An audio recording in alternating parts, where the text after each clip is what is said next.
The first thing people in Red Rock Flats said about Irene Doyle was that she had the kind of quiet that made you feel guilty for being loud. And the second thing they said was that she had been forgotten by the man whose name she carried on her ring. It was the spring of 1878 when Seth Barnett rode out of Red Rock Flats, Texas, and left Irene with 30 head of cattle, a half-broken fence line along the eastern pasture, 2 ranch hands who quit before the first frost, and a deed to 400 acres of land that she had never once asked for but had been handed like a burden wrapped in leather and twine. He had not been cruel about it. Seth Barnett was not a cruel man by nature. He was, however, a stubborn one, and when the Army contract came through and he was asked to trail a herd north to Fort Griffin and then continue on to help supply the cavalry units pushing further into the Panhandle, he had looked at the land, looked at his wife of 3 years, and made a decision that seemed practical to him and devastatingly lonely to her. He had kissed her on the forehead, the way a man kisses a child before school, not the mouth. Not the way a husband should kiss a wife he is leaving for what might be a very long time. "I will be back before summer's end," he had told her. Summer's end came and went without Seth Barnett. Irene was 26 years old, 3 inches shy of 6 feet, with dark brown hair that she kept braided tight when she was working and loose around her shoulders when she allowed herself to feel like a woman instead of a ranch hand. She had grown up in Missouri, the daughter of a schoolteacher father and a seamstress mother, and nothing in her upbringing had prepared her for the red dust of West Texas. The way the wind came off the plateau like something angry, or the silence that stretched across the land at night and made a person feel like the last human being alive on the earth. She had married Seth Barnett because he was handsome in a weathered way and because she had believed, genuinely believed, that the hardness in him had a warm center that only needed tending like a fire. She had tended it for 3 years. She was not entirely certain she had succeeded. But the ranch was another matter entirely.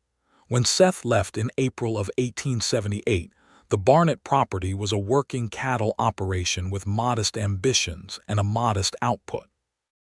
By the time June arrived and the 2 remaining hands, a pair of brothers named Clifton and Dale Marsh, packed their bedrolls and told Irene they were heading to Abilene because they had heard there was better money moving cattle on the Kishome. She stood in the yard and watched them ride out and felt something harden inside her that had never been hard before. She stood there for a long time.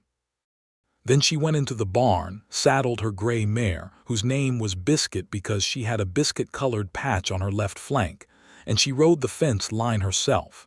Every post, every strand of wire.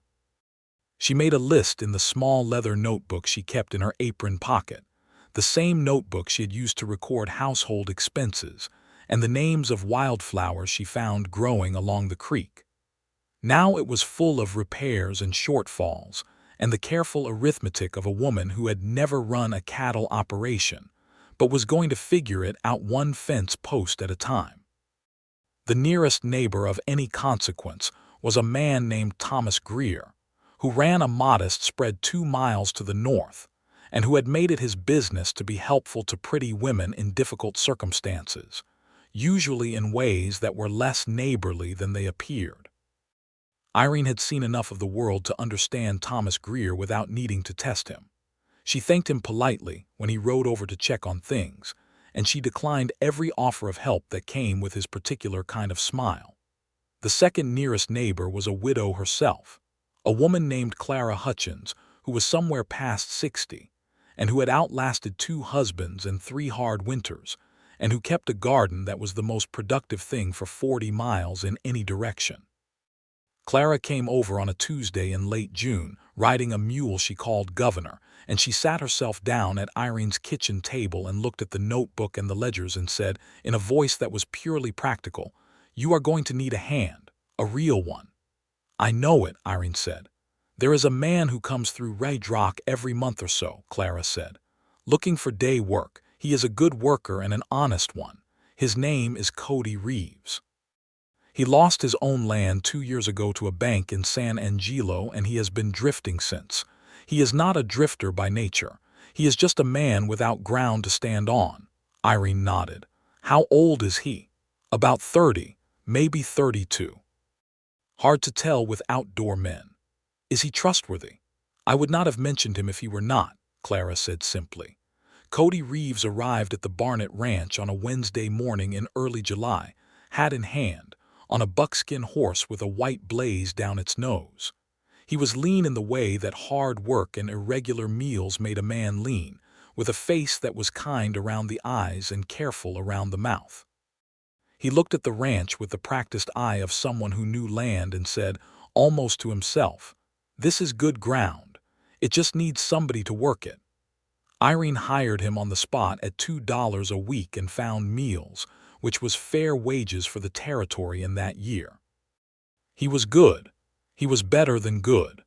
Cody Reeves worked the kind of hours that made Irene feel guilty sitting down to eat before the sun had completely cleared the horizon, and he never once treated her with anything less than complete respect. He called her Mrs. Barnett, and he meant it. He fixed the eastern fence in 3 days, redug a water channel that had silted up in the spring rains, and had a working opinion on every one of the 30 head of cattle within a week that turned out to be accurate and useful. July became August. August became September. There was still no word from Seth Barnett. Irene wrote 3 letters. She sent them to Fort Griffin, to the Army Supply Office, and to the postmaster at a town called Clarendon, which was the last known address Seth had mentioned before he left. 2 of the letters came back unopened. One simply never returned at all, which she supposed meant it had arrived somewhere and been received by someone, though not necessarily the person she had addressed it to. In September, a cattle buyer came through Redrock Flats named Elias Morrow, and he stopped at the Barnett Ranch because he had heard there might be stock for sale. Irene met him in the yard with the kind of pleasant firmness she had learned was necessary when dealing with men who assumed a woman without a visible husband was also a woman without a spine. "I hear your husband is gone north on contract," Morrow said, looking past her at the cattle in the south pasture with his buyer's eye.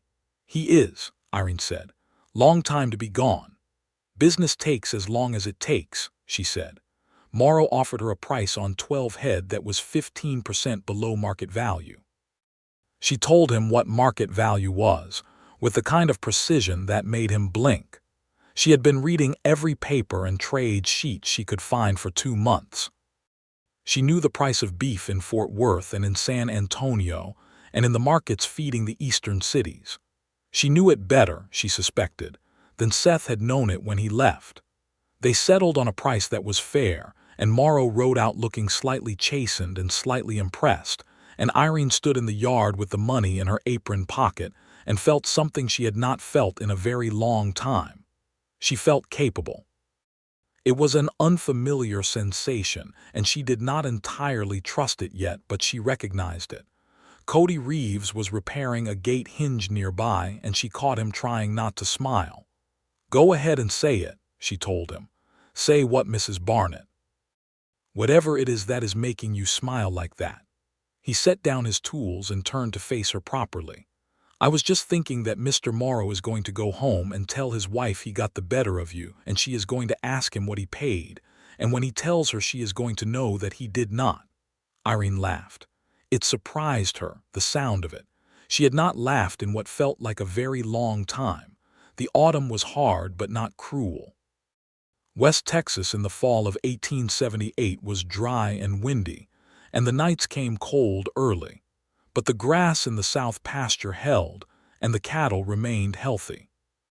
Irene and Cody worked the herd through the cooler months, rotating them between the 2 pastures the way a proper operation should, and she found herself looking at the land differently as the weeks passed.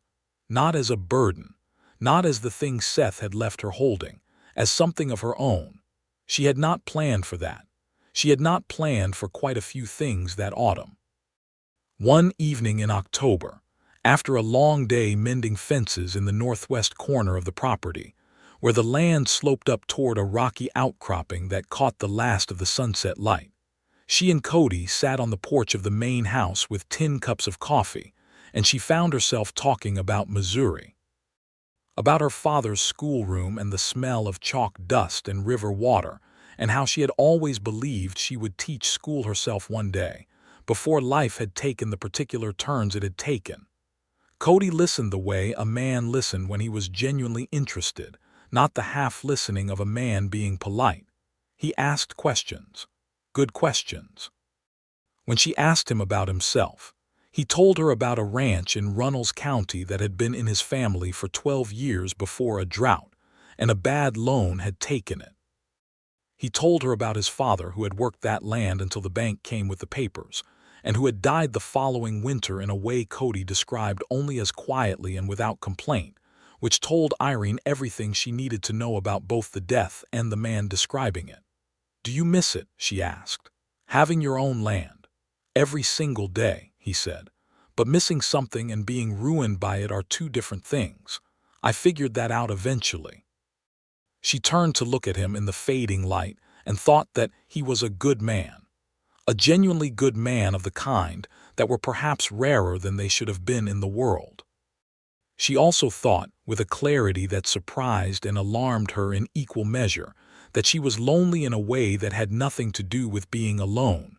She set down her coffee cup and went inside and thought about Seth Barnett for a long time in the dark. November brought a letter, not from Seth, from the Army. It was addressed to Mrs. Seth Barnett, and it was written on official letterhead, and it said, in the careful language of men who wrote such letters professionally, that Seth Barnett had been enrolled as a civilian contractor with the Army's supply operation north of Fort Griffin, that he had completed his initial contract in August, and that he had elected to extend his service for a further 6 months to assist with operations in the Northern Territories. He was in good health. Payment for his services would be forwarded to the bank in Redrock Flats in due course. That was all. No personal word, no explanation, no acknowledgement that he had a wife and a ranch and a life he had left behind. Irene read the letter twice at the kitchen table. Then she folded it neatly and placed it in the tin box where she kept important documents, and she sat very still for a moment before she stood up and went back outside to work. Clara Hutchins came over that afternoon, riding Governor with a basket of preserved peaches, and the kind of expression that meant she had heard things through the particular channels by which women in small towns heard everything worth knowing. "You have heard," Irene said. It was not a question. "I heard something from the postmaster," Clara said carefully, "that a letter came from the Army. He extended his contract," Irene said. Clara sat down on the porch step without being invited, and this was the kind of liberty Irene had come to appreciate about her. "I see. 6 more months." Clara was quiet for a moment. The wind moved through the dry grass and something called out in the distance, a bird or a coyote, it was hard to say. "And what will you do?" "The same thing I have been doing," Irene said. "What else would I do?" What she did was extraordinary, though she would not have described it that way. She kept the books with a precision that would have impressed a banker. She sold 12 more head at fair prices in November when a buyer came through looking to fill a contract for a mining company in the eastern part of the territory. She used the money to repair the roof of the main barn, which had been developing a concerning lean on the southern wall, and to purchase 6 more head of young stock that Cody had identified as good breeding animals at a sale in the nearby town of Mason's Creek. She expanded the kitchen garden, which had been a scraggly quarter-acre, into a proper half-acre operation with 3 new raised beds, and a water system fed from the creek that Cody helped design on a Sunday afternoon with diagrams scratched in the dirt, and a level borrowed from the blacksmith in town. She learned to shoot with accuracy, which she had never bothered to properly acquire before. Not because anything dramatic had prompted it, but because she had found a fox in the henhouse one October morning and realized that a woman managing a property alone needed to be able to do every single thing that property might require of her. Cody taught her to shoot. He was a patient teacher and she was a good student, and within a month she could hit what she aimed at from a reasonable distance with a reliability that made him nod with genuine professional satisfaction. Through all of it, through the work and the growing competence and the gradual, almost reluctant pleasure she took in the land itself, she felt Seth Barnett's absence like a stone in her boot. Not a devastating pain, not a fresh wound. More like something she had learned to walk with, a persistent weight that reminded her it was there every time she paused long enough to notice. She wrote him another letter in December, a different kind of letter than the others. She told him about the cattle sale and the barn repairs and the new stock. She told him about the fence work and the garden and the prices she had gotten from the buyer in November. She told him the ranch was in better shape than when he had left it. She told him that she hoped he was well. She did not tell him that she had stopped expecting him home by any particular date. She did not tell him that she had begun to think of the ranch as hers. The winter of 1878 into 1879 was harder than the autumn. A blue norther came down from the Panhandle in early January and dropped 3 inches of ice on the ground in 2 days and killed 2 of the younger cattle and froze the water trough solid and made every morning a battle against conditions that the land itself seemed to resent. Irene and Cody worked through it with the particular focused grimness of people who have no choice and who have both learned to treat no choice as its own kind of freedom. There was a night in January when the temperature dropped so severely that the pipes in the house froze and the wind found every gap in the plank walls, and Irene sat up by the stove in the kitchen with her coat on until 2 in the morning, because the alternative was letting the fire go out, and she was not going to let the fire go out. Cody slept in the bunkhouse, which was cold enough that she had worried about him, and left a lantern on the porch so he would see light from the main house if he needed to come in. In the morning he brought her coffee before she had managed to make any herself, and set it on the kitchen table without a word and that simple gesture. A tin cup of coffee brought through a frozen morning by a man who had noticed she would need it was the kind of thing that settled in the chest and stayed there. She told herself it was gratitude. Spring came the way it always did in West Texas, which was to say it arrived without particular ceremony and with a great deal of wind and a tentative warmth that could be taken away again at any moment. But it arrived. The grass came up green in the south pasture, and the cattle grew restless with the good weather, and Irene began to feel, in the early mornings when she stood on the porch with her coffee and watched the light come up over the plateau, that the land was alive in a way she had never quite perceived before.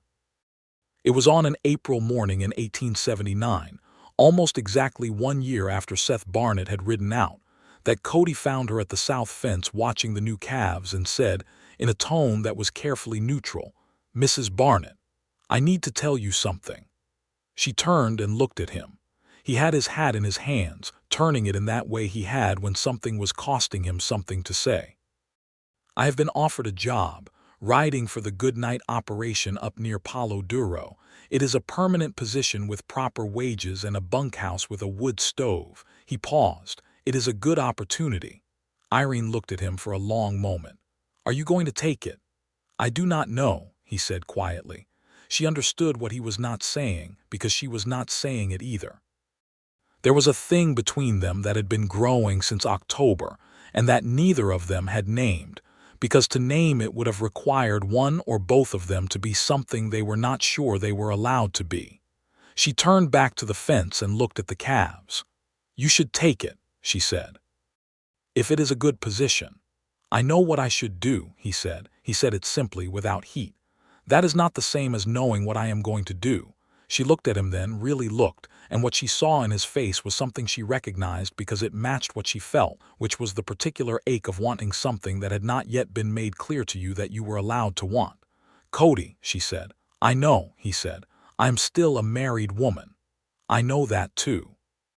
And I do not know what is happening with Seth.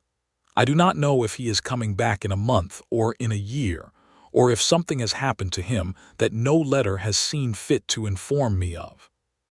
"I know," he said again, and then very quietly, "that is exactly why I am thinking about Palo Duro." She understood. He was trying to protect her.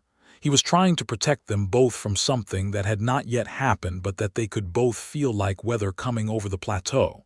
She spent 3 days thinking about it. On the fourth day she told him to stay.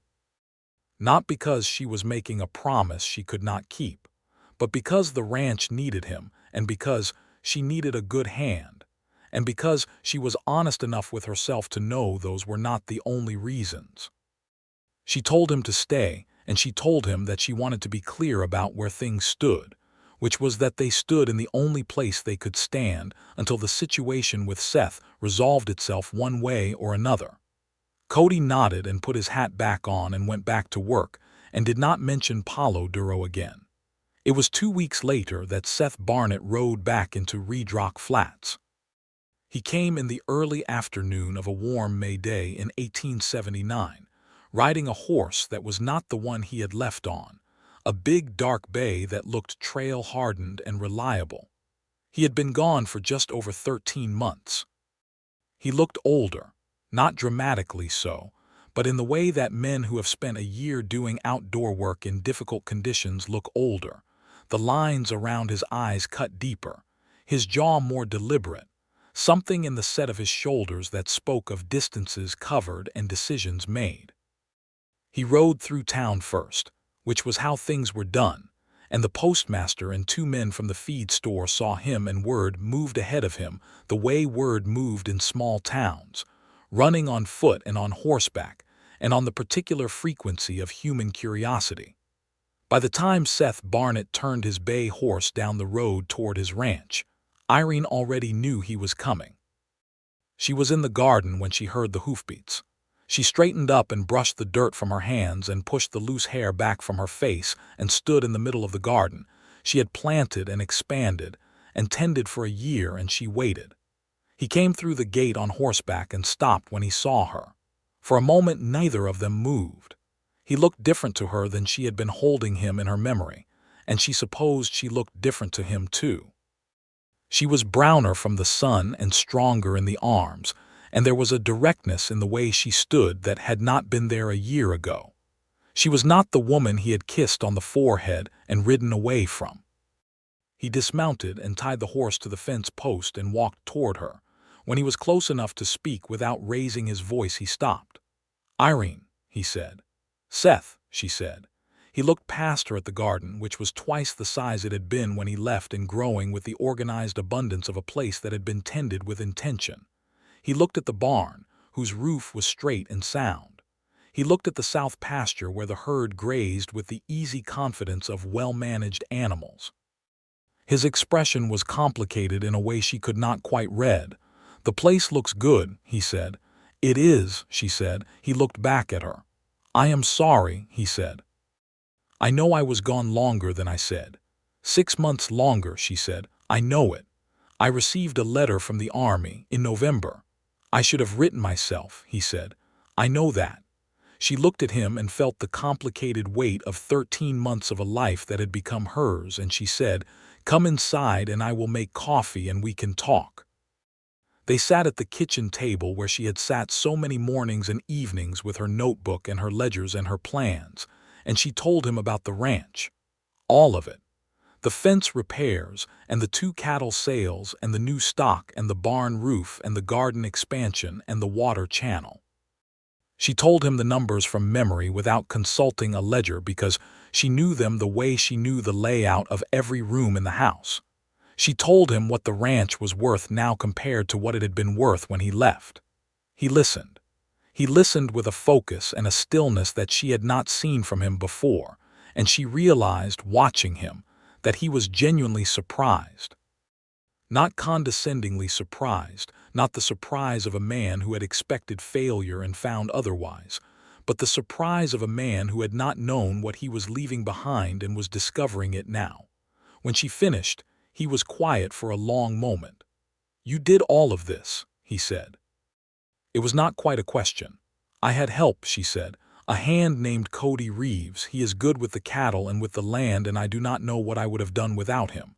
Something shifted in Seth's expression. Not jealousy exactly, something more complicated. "Is he here now?" "He is in the north pasture," she said. "Working." Seth nodded slowly.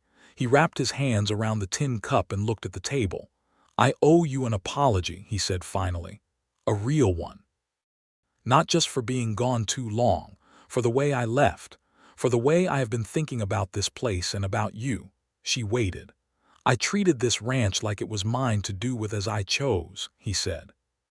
"And I treated you like you were part of the ranch, like you were here to hold things together while I did the interesting parts." He looked up. "I see now that was wrong." "Yes," she said, "it was." He met her eyes and she held his gaze and did not soften the word or the look, because she had learned this year that she did not need to soften things for the comfort of others. "What can I do?" he asked.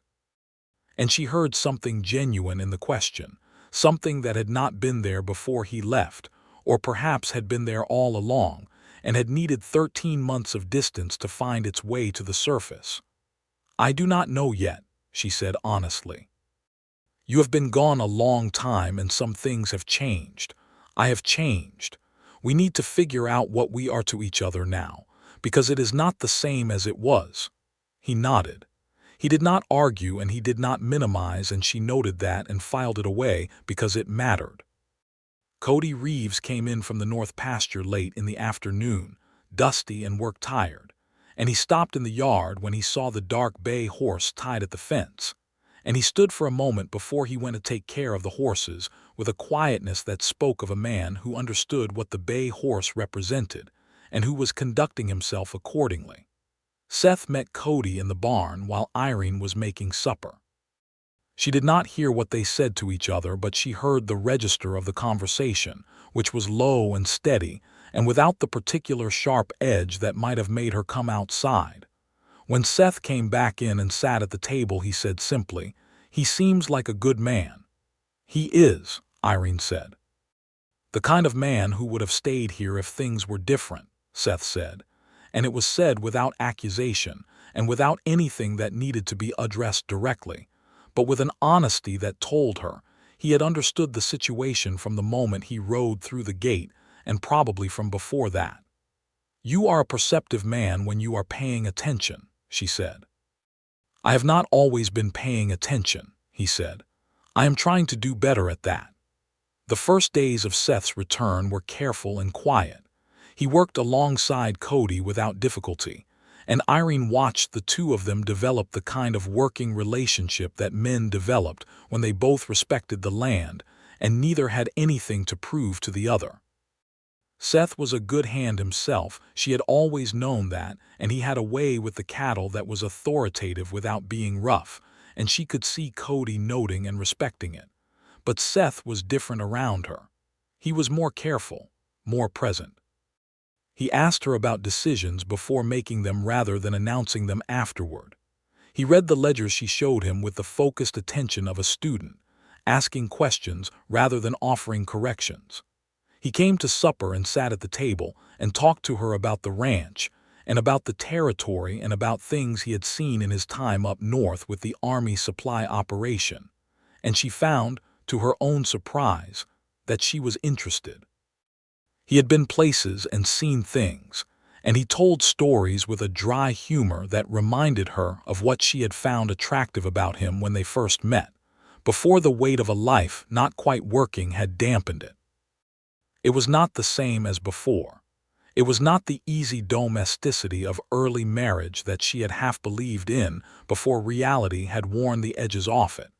It was something more cautious and more honest, two people feeling for the shape of what they might be to each other when neither of them was pretending.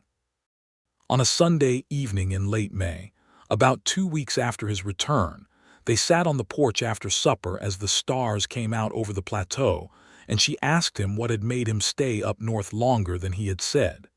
He was quiet for a moment, and then he told her honestly. He told her that, after he completed the initial contract in August, and saw what was being done with the supply operation and the expansion into the Panhandle, he had felt something he was ashamed to admit, which was that he had wanted to be part of something large and consequential. He had wanted to feel like he mattered to something bigger than 30 head of cattle on 400 acres of West Texas scrubland. He had not thought carefully enough about what he was leaving behind in order to chase that feeling. "And did you find it?" she asked. "The feeling of mattering to something large." "For a while," he said. "And then I looked at what I had walked away from and I understood that I had been wrong about the size of things." She turned to look at him. "This land," he said, "what you have done with it, what you have built here in a year, that is not small, Irene. That is the size of a life, a real one. I had it and I did not see it." She said nothing for a long time. The night sounds came up around them, the insects and the distant cattle and the dry whisper of the wind. "I want you to understand something," she said finally. "I do not want to go back to the way things were before you left. I am not the same person and I do not want to be managed or left behind or handled the way you handled me then." "I know that," he said. "I want a partnership," she said. "A real one. I want my name on the decisions and my voice heard when I have something to say about how this land is run." "You have earned that 10 times over," he said. "More than that." She looked at him for a long time in the starlight and she thought about the year she had spent on this land, the hard mornings and the cold nights and the quiet evenings on the porch with coffee, and the gradual, surprising discovery that she was capable of things she had never imagined, and she thought about what it might mean to build something with a man who was finally paying attention. "Then we can try," she said. "But Seth, I mean it. If we do this, it has to be real." "I know it does," he said. He looked at her with an honesty that was new to her and that she was choosing to believe in. "And I am asking you to give me the chance to be the man I should have been from the beginning." Cody Reeves left the Barnett Ranch on a Monday morning in early June. He packed his bedroll and his tools onto the buckskin with the white blaze, and Irene stood in the yard while he finished, the way she had stood in the yard when the Marsh brothers left, except that this was entirely different and they both knew it. He stopped in front of her with his hat in his hands, and for a moment he just looked at her, and she saw in his eyes everything that was honest and unspoken between them, the winter mornings and the coffee, and the slow, careful conversations on the porch, and the particular way two people who are good for each other recognize that fact in each other. "You are going to be all right," he told her, and it was not reassurance from someone unconvinced. It was a simple observation from someone who knew it to be true. "So are you," she said. He put his hat on and mounted the buckskin and looked down at her one more time. "He knows what he has," he said quietly. "He knows it now. Make sure he keeps knowing it." He rode out without looking back and she watched him until he was a small shape in the distance and then gone. And she stood in the yard for a moment with the feeling that something had been handled with grace, and that grace was its own kind of gift. When she went inside, Seth was at the kitchen table with the ledger spread out in front of him, which he had started doing every morning the way she had done all year, making himself familiar with the numbers and the decisions and the shape of the operation she had built. He looked up when she came in. "He is gone?" he asked. "He is," she said. A pause. "Good man," Seth said. "Yes," she agreed. He looked at her across the table. This woman who had kept his ranch alive and made it better and who had done it alone for 13 months and who was now standing in the kitchen, she had made into a working heart of the property with the particular straightness in her spine of someone who had found their ground and was standing on it. And the thing he felt looking at her was not something he had words for yet, but it was real in a way that very little in his life had been recently. "What do we need to do today?" he asked. She pulled the notebook from her apron pocket and sat down across from him, and they went through it together. The summer of 1879 was the first season on the Barnett Ranch that felt, to Irene, like something being built rather than survived. Seth worked the way she had not quite seen him work before, with a focus and a purpose that had a different quality than the capable but somewhat distracted man she had known in their first 3 years of marriage. He had come home from the north with a reckoning in him that had not resolved itself yet, but that was moving in a productive direction. They worked the herd together in July, and she showed him the rotation system she had developed, and he listened and nodded and offered adjustments that were genuinely good, and that she accepted because they were good, not because he had offered them. He had learned, she observed, the difference between contributing and overriding, and it made all the difference. On a hot July afternoon, they were riding the south fence line together, and Seth said, without preamble, in the way he had of saying things that mattered when his hands were busy, and he was looking at the horizon rather than at her, "I did not properly appreciate you when I left, or for the 2 years before that, if I am honest." "What has made you see it now?" she asked. He was quiet for a moment, the horses walking steady beside each other through the dry grass. "I think I had to see what it looked like from the outside," he said. "I had to come home and find the proof of what you are. I needed to see it in the fence line and the ledgers and the cattle and the garden before I understood what I had been looking at all along and not seeing." She turned to look at him riding beside her in the afternoon heat, his hat pulled low against the sun, his hands easy on the reins. "That is a hard thing to admit," she said. "It is," he agreed. "But it is true, and you deserve the truth." She thought about that for a while. The horses walked and the grass whispered, and the sky was the particular burning blue of West Texas in July that she had come to think of as the color of the life she was building here. "I am angry at you still," she told him. "Not the burning kind, the quieter kind. I want you to know that." "I know it," he said. "I expect to earn my way out of it." "You might," she said, and she let herself smile a little, just at the side of her mouth where he could see it if he was paying attention. He was paying attention. He smiled too. August brought a herd from the south, 300 cattle driven through by a company pushing toward the northern markets, and the trail boss, a weathered man named Calder, asked permission to water at the Barnett Creek. Seth gave it. Over the course of the 2 days the herd camped nearby. Calder talked to Seth about the state of the cattle business, the prices coming down from the north, the changes in the market as the railroads pushed further west and changed everything about how beef got from Texas to the tables of cities 1,000 miles away. Irene sat on the porch that second evening and listened to the conversation and asked 2 questions that Calder answered thoughtfully, and that led to a 20-minute discussion about market timing and the difference between selling at the railhead versus selling to a buyer who came to you. After Calder's herd moved on the next morning, Seth looked at her over coffee and said, "He respected you." "Men usually do when you ask good questions," she said. "I should have let you talk to cattle buyers all along," he said. "Yes," she said, "you should have." There was a warmth in the exchange that had not been there before, a new ease that had been building slowly through the summer like water finding its way through rock, and it was not the same kind of ease as the first year of their marriage when everything had been relatively simple and relatively surface. This was deeper.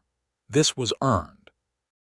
In September, they went to the Red Rock Flats church social together for the first time since his return, and she wore her blue dress that she had made from fabric purchased in town the previous spring, and which fit differently than her dresses had fitted her before the year of hard work.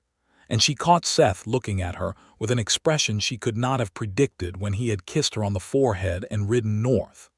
He danced with her. He was not a graceful dancer. He never had been, but he was willing, and there was something in the simple fact of his hand at her waist and his attention on her face instead of over her shoulder at whoever else, was in the room that felt new and significant. Thomas Greer was at the social, and he came over with his particular helpful smile, and Seth was at Irene's side with a pleasantness and a solidity that made Greer's smile go slightly crooked before he moved on to someone else's vicinity. Irene did not thank Seth for it. She did not need to, and he did not do it for thanks. He did it because she was his wife and he was finally properly present. Walking home under the stars, the night warm and smelling of dry grass and distant rain, he reached over and took her hand. She let him. They walked the 2 miles from town to the ranch holding hands in the dark, and she thought about what it meant to come back to something you had been carrying without knowing you were carrying it. At the door of the house he stopped and looked at her and said, quietly, "Irene, I am in love with you. I think I have been for a long time, and I did not properly understand what that meant or what it required of me." She looked up at him in the faint light from the lantern she had left burning inside. "You are going to have to show me that," she said. "Not just say it." "I know," he said. "I am planning on it." She stepped inside, and after a moment he followed her in and closed the door, and the lantern burned warm on the table between them. The autumn of 1879 was the most productive the Barnett Ranch had ever been. They brought in a good sale in October that put them comfortably through the winter. The new stock that Irene had bought the previous year had matured well, and Cody's early assessment of their value had proven correct, which was a thing she noted in the ledger with a quiet gratitude for the man who had helped her understand the ranch the way it deserved to be understood. There was a cold spell in November that would have troubled her in earlier years, but that they worked through together, rising before dawn to check on the cattle, and returning to the warmth of the house where coffee was waiting, and the stove was their particular civilization against the cold. She had not realized how much of the loneliness of the previous winter had been the simple absence of another warm body in the house, another voice, another person to drink coffee with against the dark. They talked differently now. There had been a shift in October, after the church social, after the walk home, after the conversation at the door, and the shift was that they were honest with each other in a way that mattered. Not brutal, not combative, but genuinely honest, the way two people were honest when they had decided they were on the same side. He told her about the things he had seen in the Panhandle, the scale of the land up there, the way the sky sat on the plateau like a weight, the operations he had worked with and the men he had met. He told her about things that had troubled him, the treatment of the Comanche bands who had been pushed off the land that the ranchers were now claiming, the casualness of the dispossession, the way it was discussed as simply the natural order of things by the men he worked alongside. He had not known how to articulate his discomfort with it at the time. He was articulating it now to her in the kitchen over supper. "That is the convenient story," she said, "that it is natural. It makes it easier not to think about." "I know it does," he said. "I should have thought about it more at the time." She looked at him and thought that there was more in this man than she had been allowed to see before, or that she had given up looking for before, and that the year of separation had done something to both of them that was more valuable than she would have chosen at the time and less destructive than it might have been. "You are thinking more now," she said. "That is something." December came in cold and clear and beautiful. The plains went silver in the hard light, and the cattle's breath rose in clouds in the morning, and Irene stood on the porch in her coat with her coffee and watched the sun come up over the eastern edge of the plateau and felt something she had not felt since before she understood what loneliness was. She felt at home, not just in the house, in the life.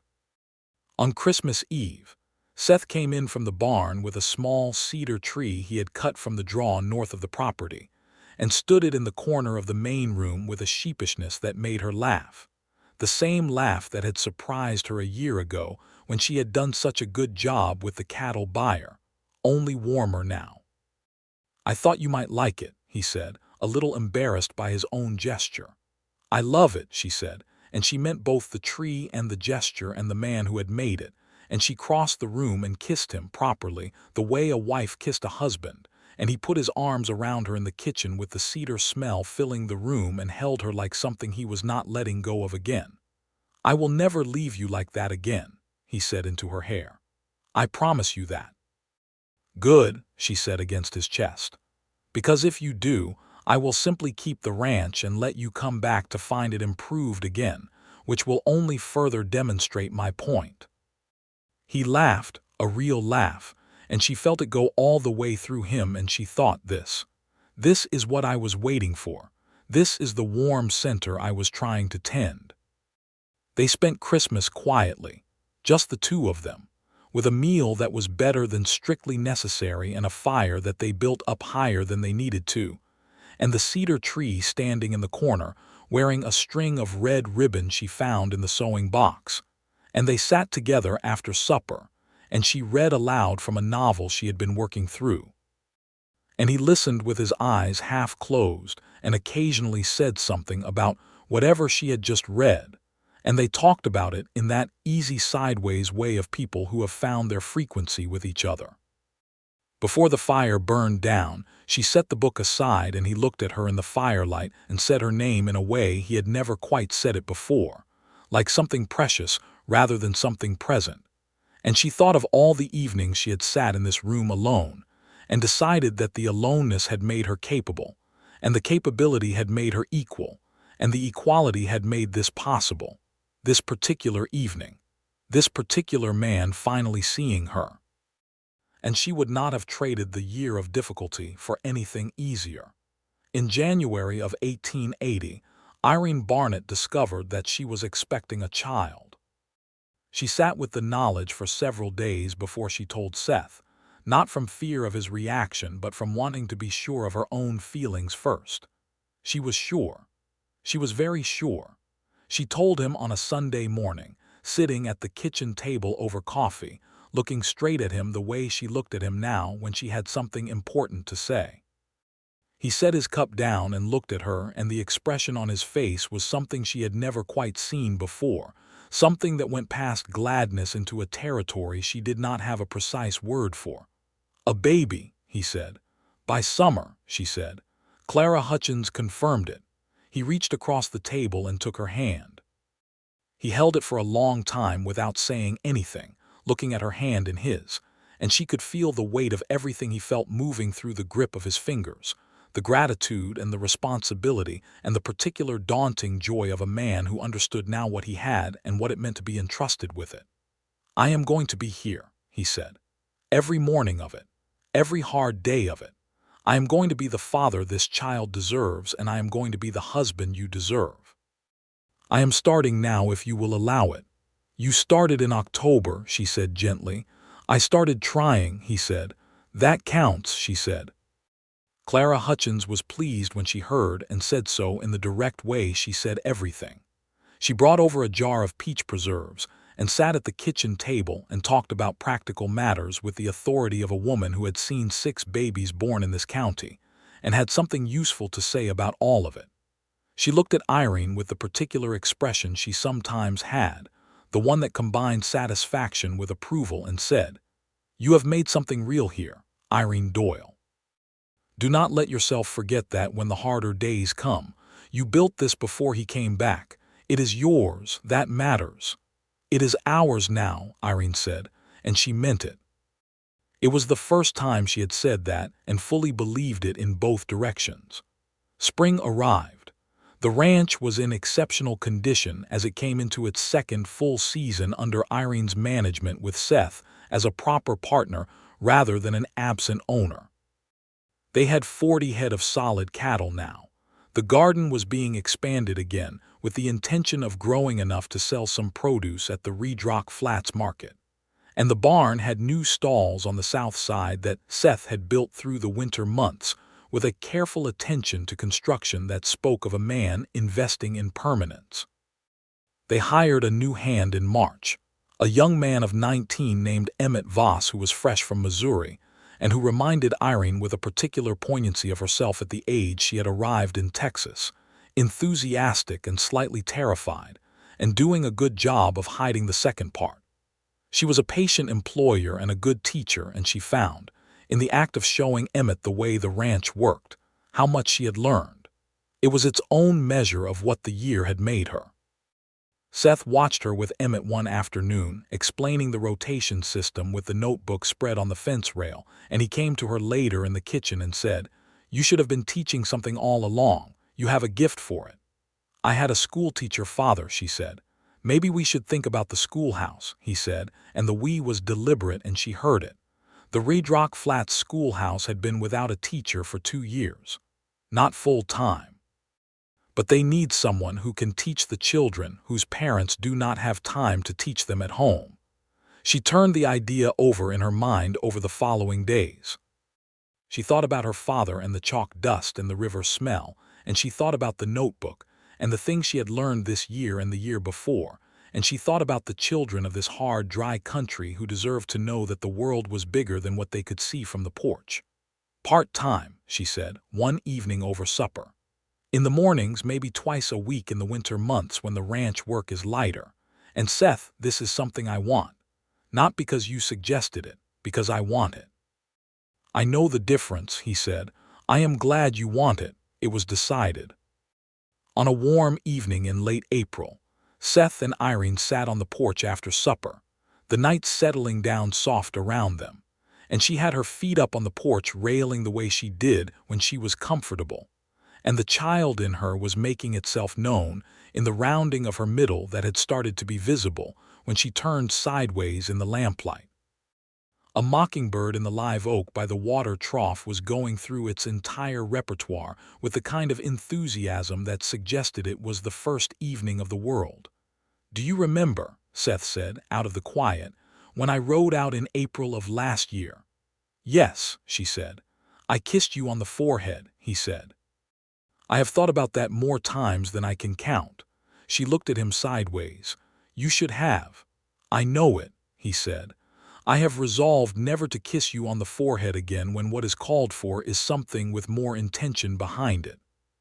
She turned to look at him in the evening light, and he reached over and took her chin in his hand with great gentleness, and kissed her in a way that had everything behind it.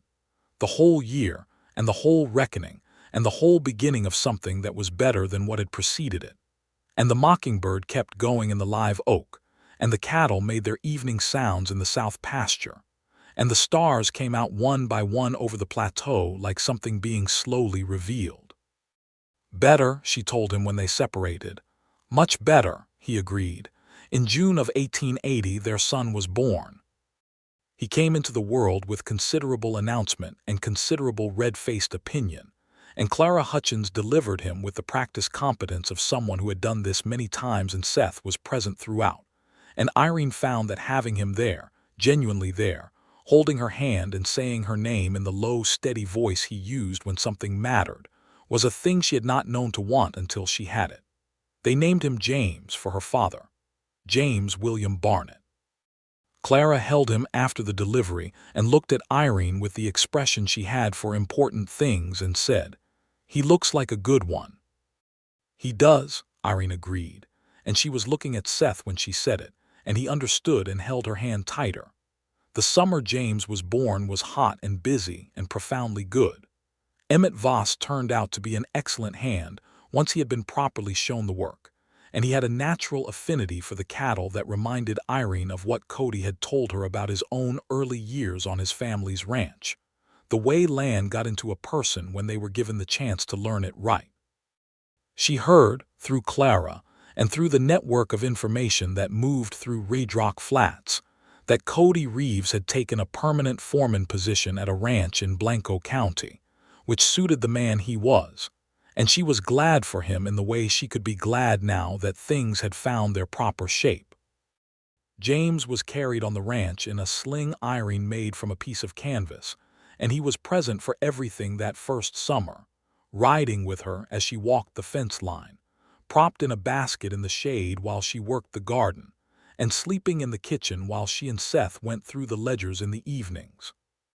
He was a good-tempered baby and a curious one, and Seth was attentive to him with a focus that told Irene he was not repeating the mistakes of distance, not with his son, and not with his wife. She was teaching at the Raydrock Flats schoolhouse twice a week by that fall in the mornings, with James in the basket beside the desk. The children came from various corners of the county, some of them having never had proper schooling before, and she taught them letters and numbers and geography and the history of the country in which they lived, including the parts of that history that were not comfortable to examine, but that she believed they deserved to know honestly. Some of the parents raised eyebrows at the range of what she taught, and she listened to their concerns with courtesy, and continued to teach what she believed children needed to know in order to grow into people of good judgment. Seth backed her on this without hesitation when a handful of men in town questioned whether the schoolteacher was overstepping. He stood up at the town meeting where it was raised and said that his wife was the most capable person he had ever met, and that the children of Raydrock Flats were fortunate to have her, and the matter was settled more definitively than it needed to be, which she was grateful for even as she told him afterward that she could have handled it herself. "I know you could have," he said. "I wanted to." "There is a difference," she acknowledged. "I know there is," he said. "I was not handling it for you. I was doing it with you." She thought about that for a moment and decided it was accurate and good. The fall of 1880 was the best season the ranch had known. The herd was now 52 head of solid, well-managed cattle, and they had developed a relationship with a buyer in San Angelo who came twice a year and paid fair prices because Irene had negotiated a standing agreement the previous spring in a letter she had composed at the kitchen table on a Tuesday evening, with Seth making occasional suggestions that she incorporated when they were good, which they often were. The garden was producing enough to sell preserves and dried goods through the mercantile in Redrock Flats, which brought in a modest but consistent supplementary income that Irene tracked in the notebook alongside everything else. The notebook was on its third volume now.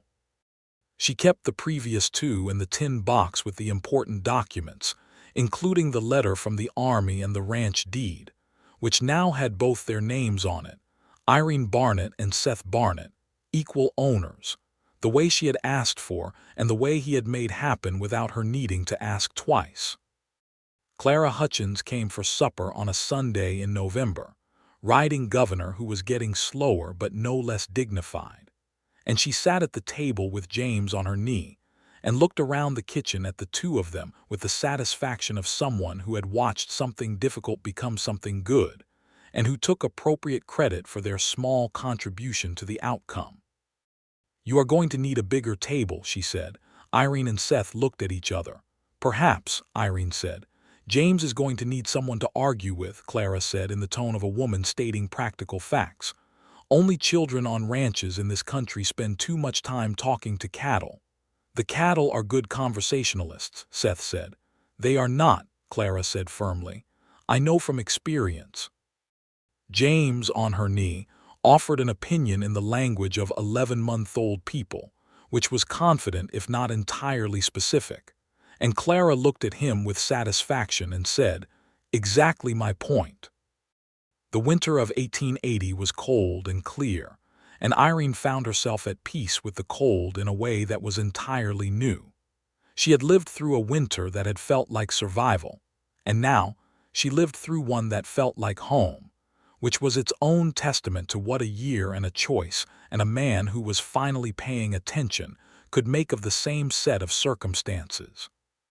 She was at the kitchen table one evening in December, after James was down, writing a letter to her mother in Missouri, the first letter she had written that had more good news than endurance in it, and Seth came and sat across from her and watched her write in the lamplight until she became aware of him watching. "What?" she asked without looking up. "Nothing," he said. "I was just looking at you." "You have been doing that more lately," she observed. "I have," he agreed. "I spent too long not looking. I am making up for lost time." She set down her pen and looked at him across the lamp. This man who had come home to find more than he had left, and who had, in the finding, become more than he had been. And she thought about the particular arithmetic of love, the way it was not what it started as but what it grew into when it was tended honestly, the way the garden was not what she had planted it as but what the seasons and the work had made of it. "You are a different man than the one who rode out in April of 1878, she told him. "I am," he said. "I hope a better one." "Considerably," she said. "I would not have married the original at 26 if I had known what he was like." He winced slightly and she let him feel it for a moment before she said, "But I would marry this one." He looked at her across the lamp. "If the circumstances had been different," she said. "If I had met this version of you first. Yes. I would choose you." He was quiet for a moment, and then he said, in a voice that was rougher than usual, "That is the best thing anyone has ever said to me." "Do not make me regret saying it," she told him, with a small smile at the corner of her mouth. "I will not," he said. "I swear it." She picked her pen back up and continued her letter, and he sat across from her in the lamplight, and she did not mind him watching, because she had learned that being seen by the right person was not the same as being observed, and this was the right person finally learning how to see her, which was a different thing than any of the versions of this marriage that had come before. The spring of 1881 came in gentle, with more rain than was typical for the region and a greenness in the pastures that made the cattle rich and the garden extraordinary. Irene was teaching 3 days a week at the schoolhouse by then, and the enrollment had grown from 7 students to 14, which was every school-age child in the accessible radius of Redrock Flats and 2 who were somewhat outside that radius but whose parents made the extra effort because word had gotten around that Mrs. Barnett's school was worth the ride. She taught them to read well, not just to recognize the words but to understand them, to question them, to have their own responses to them. She brought books from the town's small lending library, and she wrote to her mother in Missouri asking for the school books her father had kept, and her mother sent 3 crates of them, which arrived in April, and which Irene unpacked on the kitchen table with a feeling that something had come full circle in the best possible way. James was walking by then, unsteadily but with great purpose and commitment, and he had Seth's jaw in Irene's eyes and his own personal determination that belonged to no one but himself. He particularly liked the cattle and would stand at the fence of the south pasture for extended periods watching them with an attention that Seth found both amusing and recognizable. "He has the look," Seth told her one morning, "the one that means he is going to be a rancher. He can be whatever he wants," she said, the way she said anything that involved her son's future, with a conviction that was non-negotiable. "Of course," Seth said, "but he does have the look." She looked at James at the fence, his small hands wrapped around the bottom rail, watching the cattle with that particular stillness that occasionally overtook him, and she allowed, privately, that Seth was probably right about the look. In June of 1881, she found out she was expecting again. She told Seth at the kitchen table with her notebook open in front of her, and he looked at her, and she looked at him, and they both started talking at the same time, both of them laughing, and James looked up from the corner where he was investigating a horseshoe with the intensity of a small scientist, and said something unintelligible but emphatic that felt, under the circumstances, like he was offering congratulations. Clara Hutchins heard about it before they had told anyone officially, which was a testament to the way things moved through small communities, and also to the fact that Seth had mentioned it to the postmaster when he mailed a letter, because Seth Barnett had apparently lost the capacity to keep good news to himself, which Irene decided to regard as a character development rather than an overstep. The summer of 1881 was full and good, and they were genuinely happy, with the texture of happiness that had been worked for and was therefore solid, the kind that did not depend on things being easy. The ranch was profitable in a way that let them think about the future rather than just the present, and they talked about it in the evenings, about expanding the herd, and about whether to try a different breed of cattle for the northern market, and about building a proper, enclosed porch on the east side of the house where the light came in well in the mornings. Seth built the porch that fall, with Emmett helping on weekends, and it was done by October, and Irene put a chair there that she had recaned herself, and a small table and a hook for a lantern, and it became the place she went in the early mornings with her coffee and her notebook, while the world was still waking up, and the land was quiet, and the light came over the plateau in the particular way she had come to love, like something personal. On an October morning, she was sitting on the new porch when Seth came out with his own coffee, and sat on the step, and James came out behind him, carrying a small carved horse that Seth had made for him from a piece of cedar, and that went most places James went. The 3 of them sat in the morning light, the father on the step and the mother in the chair, and the little boy between them with his cedar horse, and the ranch spread out before them in the early quiet, the pastures and the barn and the fence lines, and the garden going to its autumn rest. And Irene thought about the morning in April 3 years ago when she had stood in the yard and watched Seth ride out, and about the first morning after that when she had ridden the fence line alone with her notebook. She thought about everything the land had given her, that she had not expected to receive. Capability and purpose, and the particular satisfaction of knowing a place all the way to its bones, every fence post and water channel, and which part of the south pasture held moisture after rain, and which dried out first.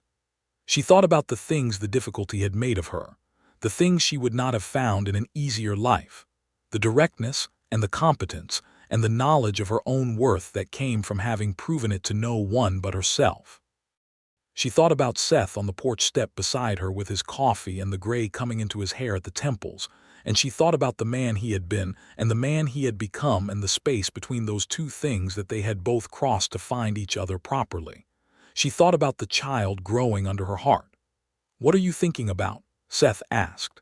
He asked her this regularly now, because he was a man who had learned the value of the question. "Everything," she said. He looked at her over his coffee and smiled the smile that had the warmth in it she had been tending for years and had finally reached. "That is a lot to think about before breakfast." "It is a lot to have," she said. "It is a very lot to have." He reached up and took her free hand, and she gave it to him, and they sat together on the porch of the life they had made with James between them, talking to his cedar horse about something that seemed to require considerable negotiation. And the sun came up over the plateau the way it always did, reliably and without ceremony, and lit the ranch from one end to the other. The second child was born in February of 1882, another boy, and they named him Daniel. And he was different from James in the particular way that children who share two parents can be entirely different. Where James was watchful, Daniel was immediate, loud with his opinions and fast to laugh, and generally certain that whatever was happening for him personally. Seth held him in the kitchen on the morning of the second day and looked at him with the same expression he had worn when James was born, the one that Irene had decided was unique to Seth and was the best version of his face, and he said, "We are going to need a bigger table." "Clara said that," Irene reminded him. "Clara was right," he said. He built the bigger table that spring, wide enough for the family they were becoming and solid enough to hold the weight of a life being properly lived on it. Ledgers and notebooks and school books, and the ordinary accumulated evidence of a household that was working. He built it from cedar, which had become their wood in the same way that the porch chair and the carved horse were their objects, rooted in this particular place and its particular smell. Clara Hutchins came for Sunday supper regularly that spring, as she had the spring before and the spring before that, and she sat at the new table with the particular satisfaction of her years, and she told the boys stories about Texas when it was an even harder country than it was now, and they listened with the focused attention of children who instinctively knew that old women with that kind of look in their eyes had things worth hearing. One evening that spring, after supper, with the boys asleep and Clara long home on Governor through the dark, Seth and Irene sat on the east porch in the last of the evening light, and he told her something he had been working towards saying for a while. She could tell by the way he turned his coffee cup. "I want you to know," he said, "that when I came home in May of 1879 and rode through that gate and saw you standing in the garden, I understood immediately that I had come back to something I had not deserved." She listened. "I have spent every day since then trying to be worth what I came home to," he said. "I do not know if I have managed it, but I am going to keep trying for as long as we are here." She looked at him for a long moment in the evening light, and she thought about worth and about deserving and about the particular complexity of love that had been tested and remade, and how it was not the same as love that had never been tested, which was not better or worse, just different, denser in some places and lighter in others, with the texture of something that had been through weather and come out shaped by it. "You are worth it," she told him, simply and completely. "You have been worth it for a while now. I want you to know that too." He looked at her with everything he had learned to show her, all of it in his face in the evening light, and she thought, here. This is what I was waiting for when I was tending that fire. This, the warmth that came up after all the patience. "I love you," she said, not carefully, not measuring, completely. "I love you," he said, And he said her name with it, her whole name, Irene, the way he said it now when he meant the most, and it was hers. The ranch ran. The seasons turned. James and Daniel grew into boys who knew every fence post and water channel, and exactly how their mother kept the ledgers and why. Because she showed them the same way she showed everything, with the patience of a teacher and the authority of someone who had learned these things herself and knew their value. Seth worked the land with the focus of a man who understood what he was working for, and the Barnett cattle became known through that part of Texas as sound animals from a well-managed spread, which was the best reputation a ranch could have. Irene taught at the Red Rock Flats schoolhouse for 11 years and sent children into the world who could read and think and argue respectfully for what they believed, which she considered the most useful set of tools she could give them. When the county talked about building a proper schoolhouse and hiring a full-time teacher, her name was the first one raised, and she declined the full-time role for reasons she was honest about, which was that the ranch needed her and she needed the ranch. But she helped design the curriculum, and she trained the teacher who was hired, and she stayed on the board of the school committee for as long as there was a school to have a board. Clara Hutchins was with them until she was 81, when she went quietly in the spring in the house she had always lived in, and Irene wept genuinely for her and planted a row of peach trees along the south fence of the garden that summer in the way that made sense of grief, by putting something living in the ground. The ranch grew and the family grew with it, and the particular piece of West Texas that Seth Barnett had ridden away from in April of 1878 became, under the joint, an honest stewardship of two people who had learned to see each other properly, something that would outlast both of them by a long margin. On a May evening, years along from where the story properly begins, Irene sat on the east porch with her coffee and her newest notebook, which was always a newer notebook than the last, and Seth came out and sat beside her the way he had been sitting beside her for a long time, and the last of the evening light was on the south pasture, and the boys were somewhere on the property making the kind of noise that meant they were healthy and occupied, and not in immediate danger of anything. And the ranch was quiet in the way that the land got quiet at the end of a good working day, settled into itself with the satisfaction of something well used. "What are you writing?" Seth asked. She showed him the notebook. On the first page, in her clear, careful hand, was the beginning of an account, not of the ranch's finances or the cattle rotation or the water systems, though all of those had their own notebooks still. This was something else. It was the story of the April morning when he had ridden out, and the June morning when the hands had left, and the first time she had ridden the fence line alone with a notebook and a resolve that was harder than she had known she had in her. It was the story of what she had built and what she had become and what she had found waiting for her when she got there. Seth read the first page slowly and then looked at her. "For the boys?" He asked. "For anyone who needs it," she said, "but yes, for the boys first." He handed the notebook back and she held it in her lap and looked out at the land that was hers and his and theirs. 400 acres of West Texas that had been worked by her hands and his hands and the hands of people who had passed through it and left it better for the passing. And she thought that was the whole of it. That was the whole truth of a life worth having, that it was better for the having lived it, that it was more than you had left when you had done it right. The sun went down over the plateau in the colors of that country, burnt orange and deep red, and a purple that had no name she knew, and the first stars came out, and Seth was beside her, and her sons were somewhere on the land calling out to each other in voices that would carry for years, yet in the memory of anyone who heard them, and the notebook was in her hands, and everything she was had been made by the life she had chosen to build when she could have simply endured it instead. This was the more that had been waiting. This was what he had come home to find. And this was what they kept building, together and honestly, for all the years that the land and the light and the love between them held.